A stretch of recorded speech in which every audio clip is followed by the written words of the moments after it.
So Vortex here, and welcome to my review of the EKSA E900 Pro, which are basically a gaming headset. The 2-in-1 dictates that you can use them with the cable, as in 3.5mm cable, or you can use them via USB. Obviously I will test that. Also have 24-month warranty, which is very good to see. So 2-year warranty, compatible with all of these: PS4, Xbox One, Series S and X, Switch and PC. I will be doing this on a PS4 Pro, and it does work. I've actually tried these briefly, and mainly my testing will be done PC via USB. So as usual, full disclaimer is these are actually sent out to me by the firm themselves, EKSA. So thank you very much, I do appreciate it. I was not paid to do this video, and all thoughts and opinions are my own. And yeah, let's see what you get in the box. But before I open the actual box, or before I show you the contents, let's see what it says. So ES900 Pro offers immersive gaming surround with the 7.1 driver. As it states there, you have to download it from themselves and only works on PC. It states there what it's compatible with, and it says you can use the 2 separate cables as well. Again, I'll be using both for the testing. So yeah, either 3.5 or via USB. It's a 50mm driver. Sensitivity is 118 dB and impedance is 32 ohms. I've tried these. These are relatively easy to power. They do 20 Hz to 20 kHz. Microphone sensitivity, all the information is there. Again, I will do a microphone test later on. There's all the contents. So you get a pouch instructions cable, USB cable, splitter, audio cable, microphone and the headset, all there. And yeah, so actually let's see what you actually get inside. So you get this kind of carry pouch. There's the brand EKSA. It does the job really. There's not much actual padding, but it just helps it basically, you know, from stop getting scratched if you want to carry it. So you get that. You get a user guide, sorry, quick guide in English, explaining if any issues, microphone too low, how you change settings. It can actually be used with a phone. I did not try that, but that's good to see. How to use it in an Xbox. Problems there, well, basically how to solve them with a PS4. That's how you change the settings on a PS4. I've actually used it with the PS4 and it actually works fine. It's something about the Switch. I don't have a Nintendo Switch. In the next clip, obviously, you'll see me. I've already done like a Windows 10 kind of intro and how it works and software. And there's the software there. Again, I'll talk about that in the next clip. So that's that. You get a manual guide, which is again very, very similar to the actual the guide I've just shown you. It's very straightforward. If you want to pause the screen, I use it with the PS4. Again, I've tried it with the PS4, it works fine. Information there, and that's that. Comes with a obviously the main cable. It states here for PCs, only for PC, and obviously it's unwrapped because I've been using it. Type C, which is very good. So obviously USB. Obviously it's unraveled again, like I've been using it. So that's that. You get a splitter. So if you want to plug this into a PC without using the USB, so you'll be using onboard audio, you'll use this. So bear that in mind. So that's that. This is the actual one. If you want to use it as a console, it should say here. Offers normal but quality sound, no 7.1 with a 3.5. Yeah, the 7 only works via USB. PC, Xbox One, XS, Switch, and any mobile jack with the 3.5. Also, if you want to use this with the PS4 controller, this is the one you use, and obviously just plug that in. Obviously you've seen how you set it up, very straightforward. And this part goes into the actual headset, which I'll show you in a second. See, it goes in. You can see the little cutout. So it puts it and then it locks. So very straightforward there. The microphone itself. So here, the red there is where you speak into that part. And again, see, it's got this shape, it'll fit into the headset only one way, so you can't make any mistakes. A warranty card, and finally the headset themselves. So very straightforward. LR.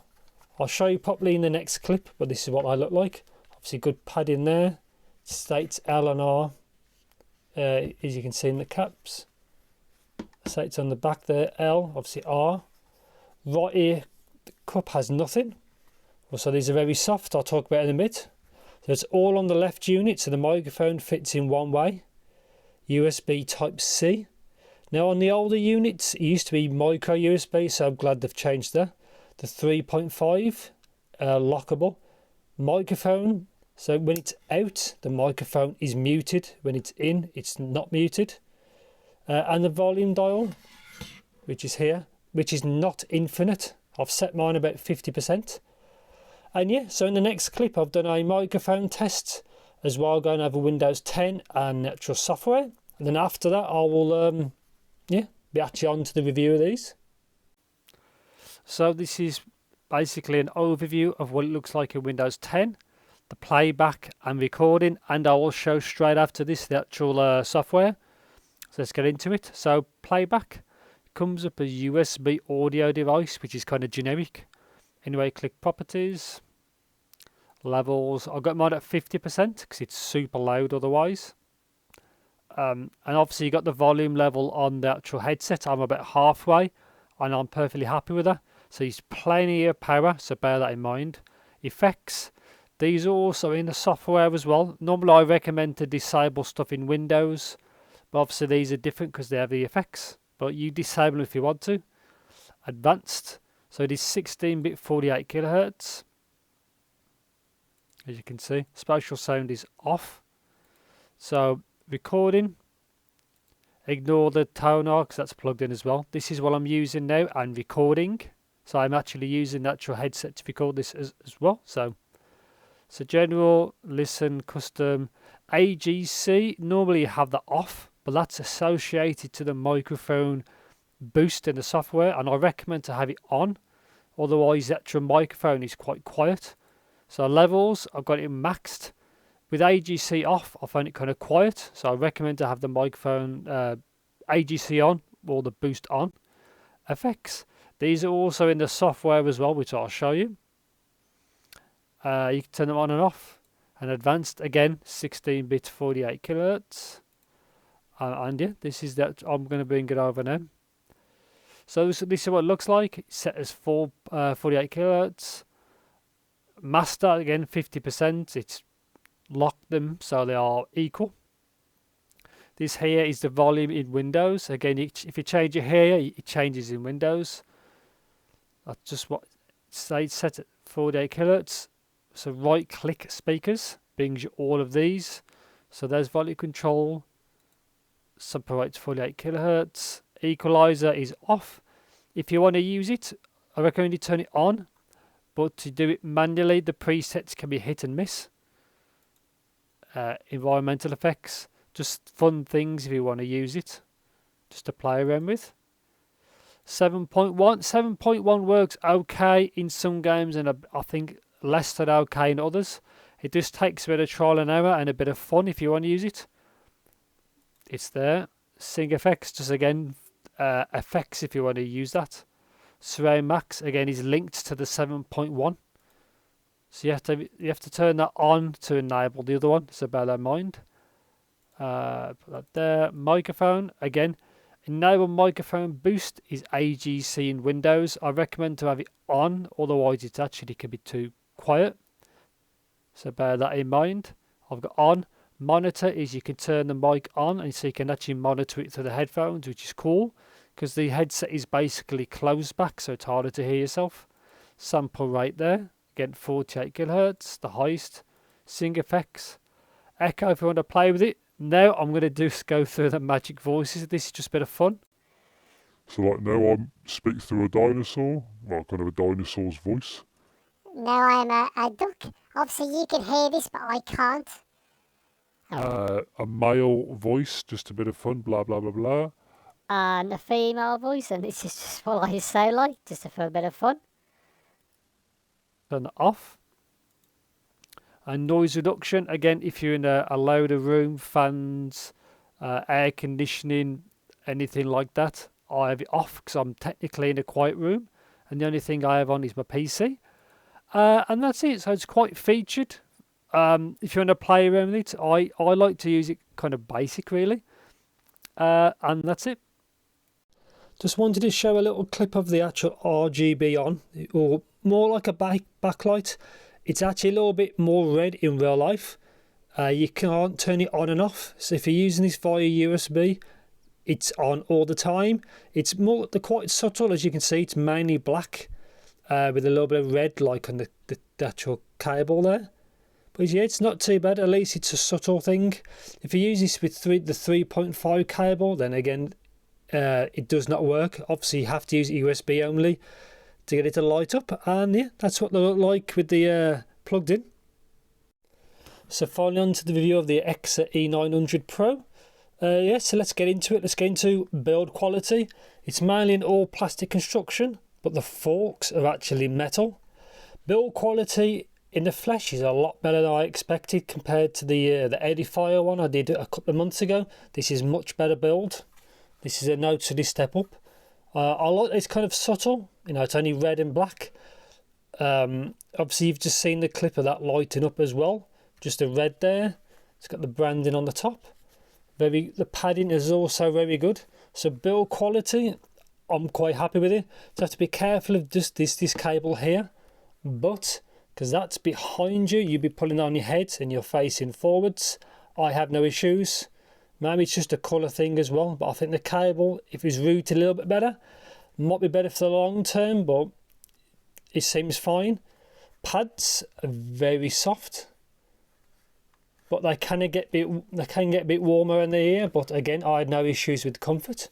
Very good. Again, a bit warm. Also, they work fine for glasses users, so if you wear glasses, again, it works. I had no issues at all. Good padding, say on the top. Works perfectly fine. I'm quite happy with that. So yeah, so there's nothing on the right headband. Just quickly go over the left one again. Volume there, I've set mine to about 50%. There's the mute button where the cable goes in if you want to use it with the wire. Type C, which is what I prefer if you use it with the computer, and obviously the microphone goes in there. It's very easy to use when you got them on your head, so the actual functionality is good. So I had no issues actually with that.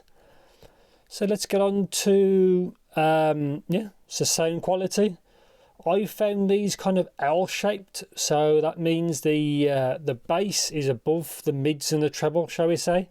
But apart from that, I found them very well balanced sounding, so I didn't find them shouty or aggressive in the treble.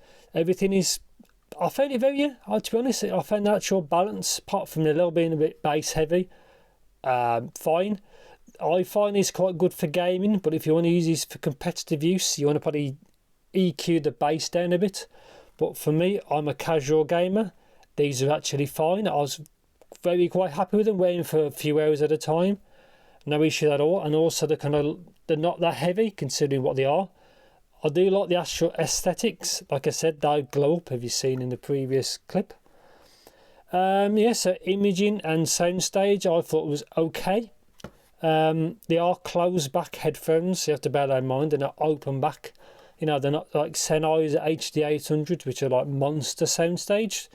Everything sounds big enough, but for competitive use, I didn't test them for that. I didn't mind for casual gaming, and actually did work. Actually worked fine for it. Isolation was actually pretty good. Not the best. You can still hear some noises when you've got them on, but again, it's more than enough. And being too isolated may be a bad thing as well.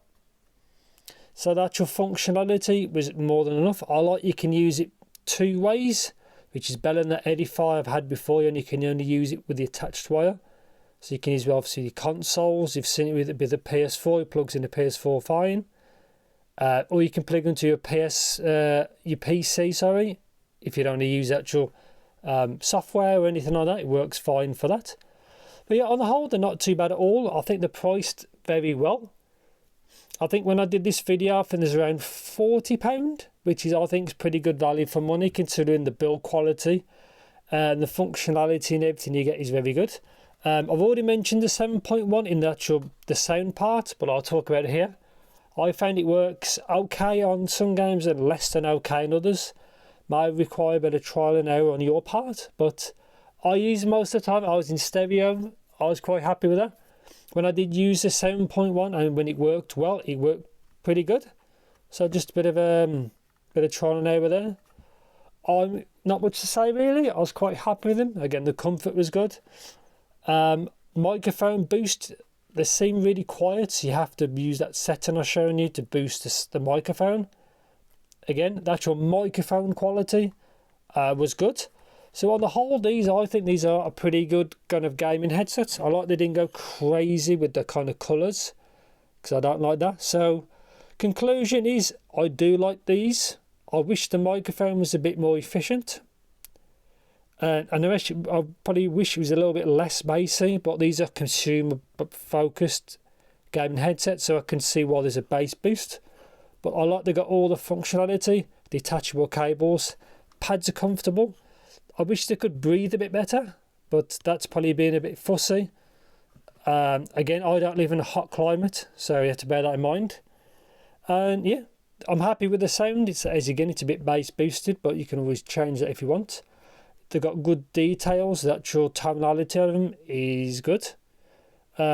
Just they're not phenomenal, the affordable gaming headset. But yeah, not much to say really. I'm quite happy with them. And yeah, as usual, if you want to let me know anything, message me in the comments. I think I've covered pretty much everything. So yeah, thanks for watching and take care.